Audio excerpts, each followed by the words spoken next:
When a stranger helped me changing a flat tire, he discovered a car tracker attached to my car. Hey there, I am Jessica, and I'm 32 years old. I found out that my husband was cheating on me most bizarrely, and today I want to share my story with you. Let me begin by telling you about how I even met my now ex-husband. My ex-husband, Darren, and I met through work. The companies we worked for were working on a big project together, and that's how we met. We were both part of the team that undertook the project, and we got to talking. We quickly realized we had a lot more in common, and as the months passed, I found myself getting more and more attracted to him. What was most attractive about Darren was his work ethic at that time. He was a real go-getter and didn't stop working hard until he completed his task. I liked that, and so after we were done with the project, I asked him out. One date turned into two, then two into three, and before I knew it, we were in a relationship. Darren remained a charming, hard-working man for the 3 years that we dated. He made sure to always take care of me and always encouraged me to work towards a better future. We moved in after dating for 2 years, and at the end of our 3rd year together, Darren proposed to me. I was over the moon about it and was super excited to marry him. At that time, I envisioned us living comfortable and successful lives. Boy, was I wrong. About a year after we got married, Darren's company began letting people go, and unfortunately, he was one of them. Darren was beyond upset that his company let him go, and honestly, so was I. He was one of the best employees that the company had, and it was super upsetting to see Darren so low.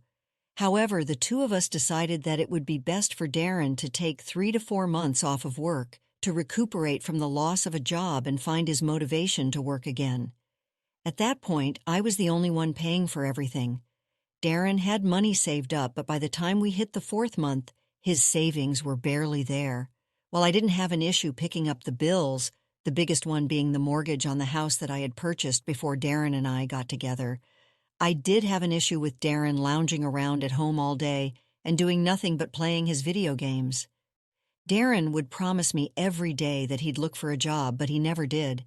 And even when he did, he only did it initially. After the 3 to 4 months were up, he got rejected by a few companies, and that was it. He gave up. Since I was the only earning member and I didn't earn enough to support the two of us, I had to pick up extra hours at the office. Then, when I would get back home, I'd have to do the household chores too. I was almost always too exhausted to do anything else. I tried to talk to Darren about it, but he would always tell me that I did the chores better than he did, which may have been true, but I would have still appreciated him doing something. One day, my tiredness and frustration all came to a head. I had just returned home from a long day at work, and Darren greeted me with a snarky, "Why were you late?" His tone made me so mad, I couldn't help but snap, "Why were you so late? I was working. Why do you work so much? You're barely at home anymore. Are you serious?" "Whoa, no need to get snappy. I was just feeling hungry and I wanted to have dinner with you. You took a long time to come, and now it's going to take a while for you to cook, too." "I'm sorry for just asking. You didn't make anything for us to eat at all." "Oh, you know I can't cook. You couldn't have ordered something at least."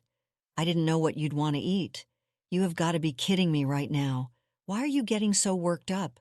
Because all you ever do all day is sit around and play your stupid video games. What else do you expect me to do, Darren? You don't have a job. The least you could do was help around the house by, I don't know, doing the dishes or the laundry or even cooking a simple meal." "You know I'm horrible at that stuff. I have seen you watch a 3-hour YouTube video on how to fix your PS5. I think you can learn how to do the basic chores." "But I could never do it as good as you." "I'm not asking for good. I'm only asking that you contribute something to this relationship. If you can't do that, then you need to find a job because I'm exhausted. I cannot keep working these hours and then also come home to do more work." "Do you think that I'm not trying to get a job?" "Of course I do. I've not seen you apply to a single job since May, and it's been 9 months now." "I have applied to plenty of jobs." "Oh, then why haven't I heard anything about an interview?" None of them responded.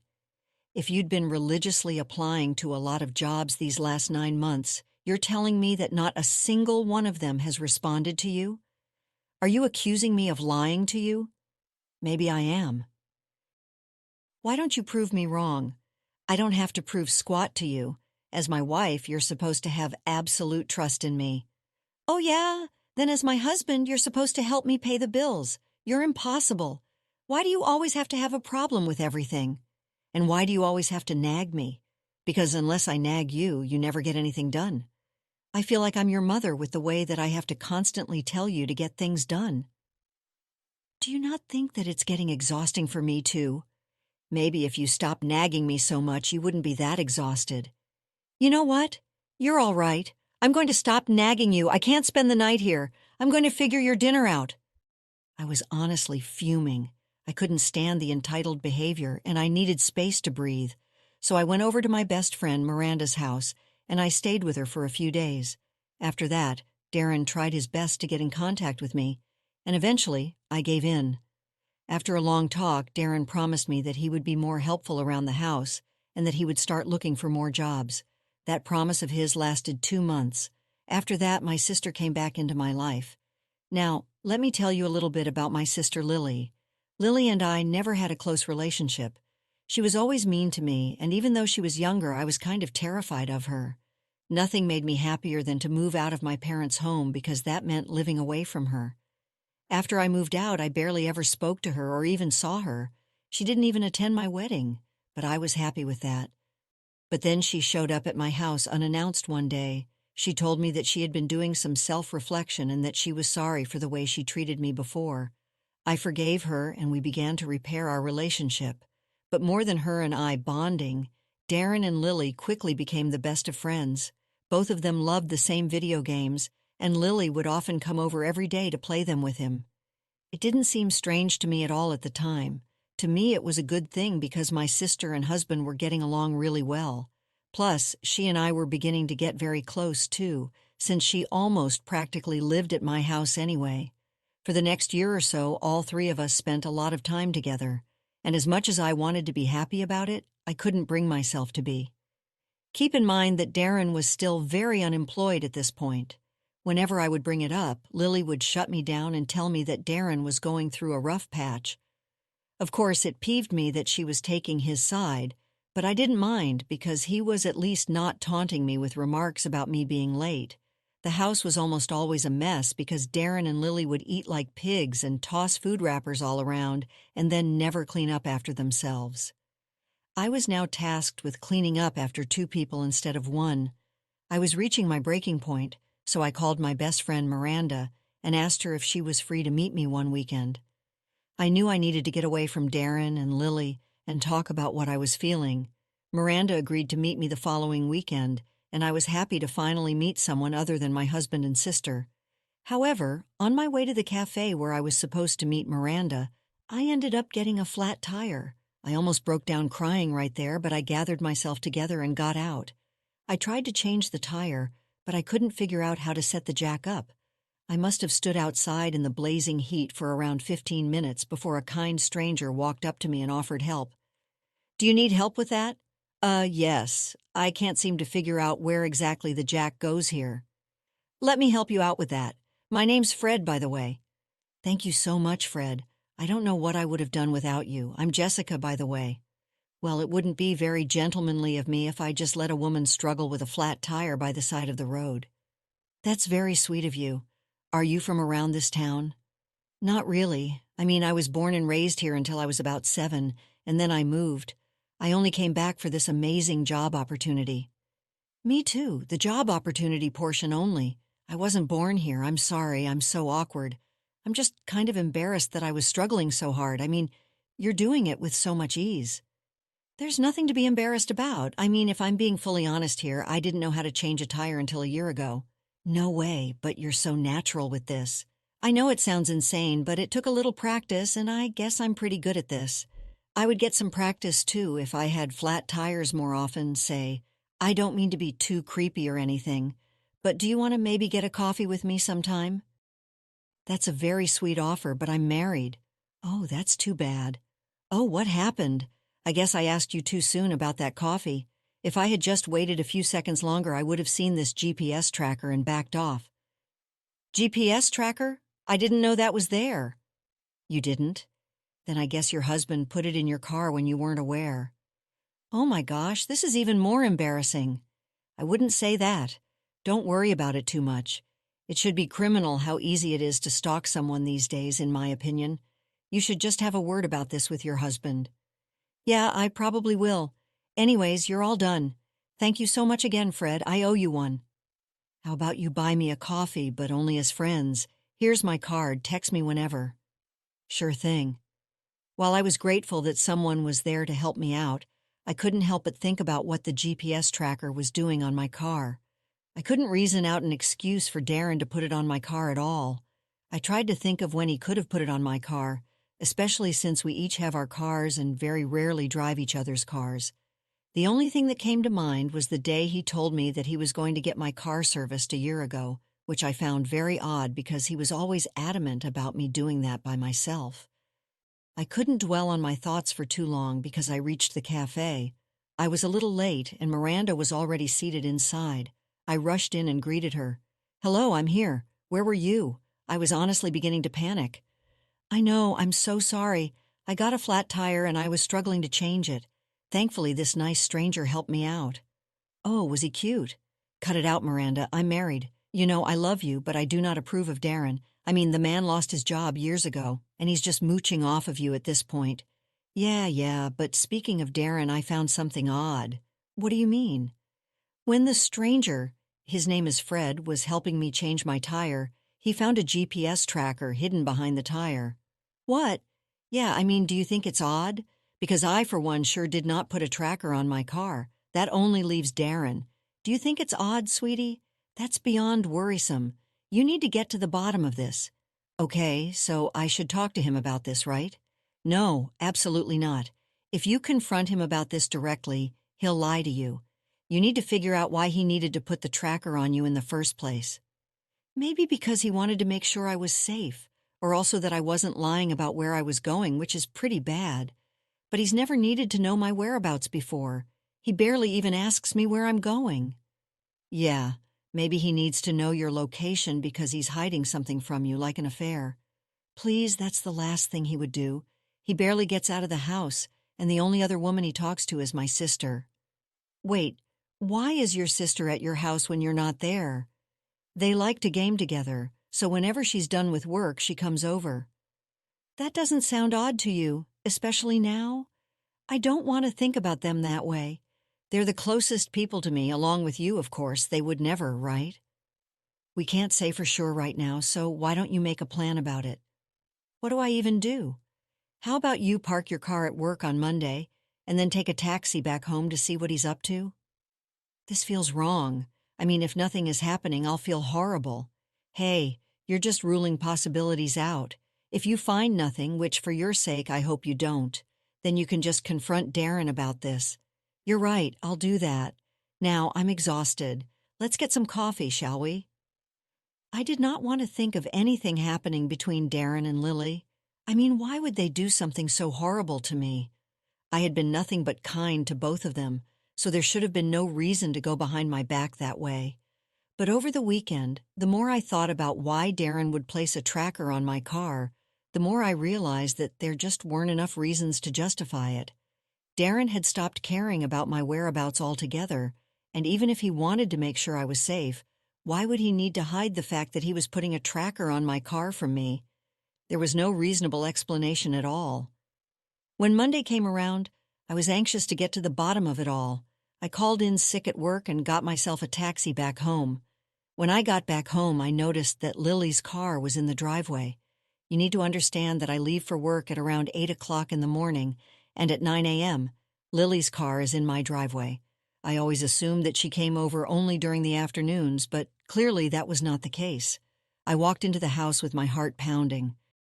At first, everything was quiet until I heard the sound of the bed in our bedroom creaking. I grabbed my phone and opened the camera. I quietly opened the bedroom door and saw Darren and Lily in bed together. I snapped a few pictures of them. I felt numb at that point. I barely even remember what exactly happened after that, but I also made sure to record the entire conversation that I had with them. I let the two of them know that I was there by clearing my throat. Darren was the first to hear me, and when he saw me there, his face paled. The two of them struggled to cover themselves up entirely. What are you doing here? You supposed to be at work?" I made sure you were. I parked my car at work and took a taxi back home. That's right. I know about the GPS tracker. I came back to see if you were hiding something. But why does that matter? The real question is, what are the two of you doing? What does it look like, Jessica? No, it isn't, quote, T dot dot dot. It isn't what it looks like. Oh, it looks like the two of you are sleeping with each other. What else could this be? It dot dot dot. It was a mistake, I'm sorry. Please don't leave me. A mistake? No, mistakes happen every day. For a year this has been going on now. Lily, could you just shut up for a second? First of all, stop lying to me, and secondly, don't tell Lily to shut up. At least she's telling me the truth. Look, I messed up. I feel bad right now, and I want you to forgive me. Why did you do it? What did I not do for you to cheat on me? You're perfect. It's not you, it's me. I swear, I just was alone all day at home and I had no one to talk to. When Lily came back, it felt nice. I felt heard and seen again. You know, you'd have had me around a lot more if you just gotten the job. I had to pick up extra shifts just to cover for us. This excuse of yours is beyond pathetic. Oh, yeah, it is.